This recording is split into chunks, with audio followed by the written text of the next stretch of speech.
আসসালামু আলাইকুম ওয়া রাহমাতুল্লাহ। মসজিদুল হারাম প্রাঙ্গণে আসলে আমরা অনেক সময় খেল হারিয়ে ফেলি। কোন পাশ থেকে কোন পাশে যাচ্ছি, কোন গেট থেকে কোন গেটে যাচ্ছি। তো এই ম্যাপটা দেখলে একটা বিস্তর আইডিয়া পাওয়া যায় মসজিদুল হারাম, কাবা, বাইতুল্লাহ সম্বন্ধে। জাস্ট এটা হচ্ছে সেন্টার, অর্থাৎ কাবা, আর দেন হচ্ছে এটা হচ্ছে মাকামে ইব্রাহিম। তো কাবার পাশে মাকামে ইব্রাহিম। তো প্রথমে আমরা যেই পাশ দিয়ে আসি, যেই রোড দিয়ে আসি, যেমন আজিয়াত রোড, মিশিয়াল রোড, ইব্রাহিম খলিল রোড, যেই রোডে আমরা আসি, আমরা আসার পর বিভিন্ন গেট আছে। যেমন এখানে মেজর কিছু গেট আছে, যেমন King Abdul Aziz gate, King Fahad gate, আলমরা gate, Fatah gate, Assalam gate, King Abdullah gate. এরকম অনেক গেট করা আছে এখানে। এগুলা মেজর গেট, এগুলা দিয়ে মাতাফে প্রবেশ করা যায়, অর্থাৎ তওয়াফ করার জন্য। তো যে গেটে মানে আসবেন আপনি, মাতাফে গিয়ে আপনি 7টা চক্কর দিয়ে আপনার তওয়াফটা কমপ্লিট করবেন। অ্যান্ড দেন হচ্ছে আপনাকে 7 চক্করের পর জমজমের তৃষ্ণা থাকলে অথবা জমজম খাওয়াটা ভালো।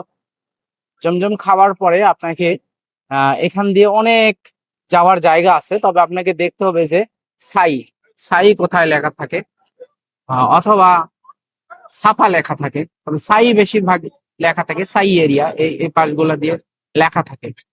তো সাই এরিয়াতে গেলে আপনি এরকম দেখতে পাবেন। তো সাই যেহেতু করবেন, সেহেতু প্রথমে আপনাকে শুরুতে সাফাতে যেতে হবে।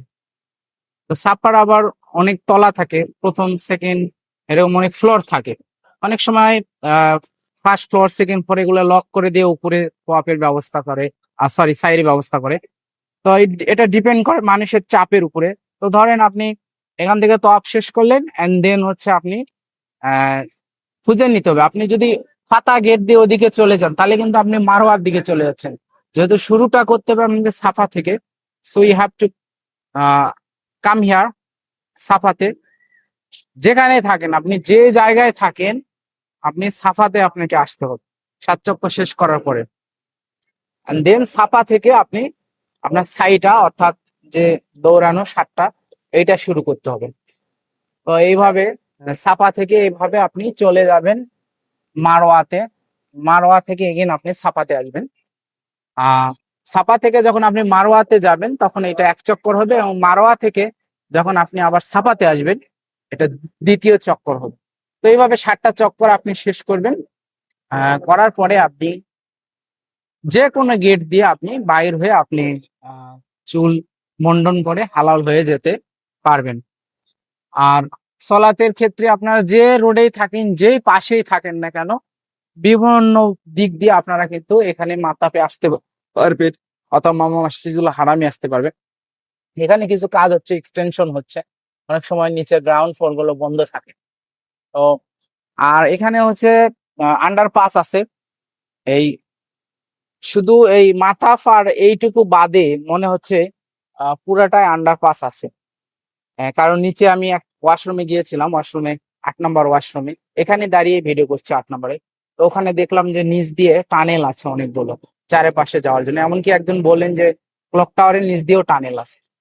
সো আপনি যে পাশে আসেন না কেন, যে রোডে থাকেন না কেন, যেখানেই থাকেন, আপনি এইভাবে আসতে পারবেন এখানে, এবং আপনার ওমরাহকে কমপ্লিট করতে পারবেন। আর গেট গুলো এই যে এখানে দেখতে পাচ্ছেন, এটা কিং আব্দুল আজিজ যে গেট, এই পাশে আমি আছি সম্ভবত।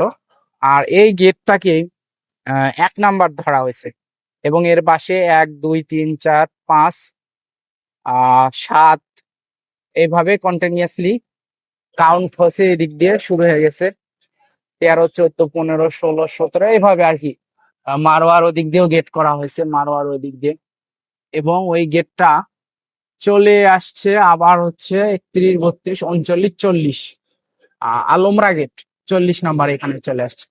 এবং কন্টিনিউয়াসলি এই নাম্বারটা প্লাস হয়েছে এবং র্যান্ডমলি এটা আমি দেখতে পাচ্ছি সর্বোচ্চ 168, 171, 72, 75, 179, 179 পর্যন্ত এখন পর্যন্ত আমার চোখে পড়ছে আর কি। 179, যেটা হচ্ছে কিং আব্দুল্লাহ গেটের ওই পাশে। 179, 179 এর বেশি আমার চোখে পড়তেছে না। তো এই হলো মোটামুটি এটা হচ্ছে ম্যাপ কাবা শরীফের। এই ম্যাপ দেখলে আপনারা অনেক কিছু আইডিয়া করতে পারবেন আর কি। তো এখানে টয়লেট গুলাকে ডাব্লিউসি বলা হয়, ডাব্লিউসি মেন, ডাব্লিউসি উইমেন, এরকম ভাগ করা থাকে এবং প্রত্যেকটা জায়গার আলাদা আলাদা লোগো আছে যেটা দেখলে বোঝা যায়। যেটা যেমন এটা জমজম ফিলিং পয়েন্ট, লাইব্রেরি, এভাবে ভাগ করা আছে আর কি। ফেনারেল পেয়ার এরিয়া কিন্তু আছে এখানে ওই পাশে একটা আছে। তো বাস স্টেশন আছে। তো এইভাবে পুরা কাবা, পুরা মসজিদুল হারামকে এইভাবে একটা ফ্রেমের মধ্যে কিন্তু করা আছে।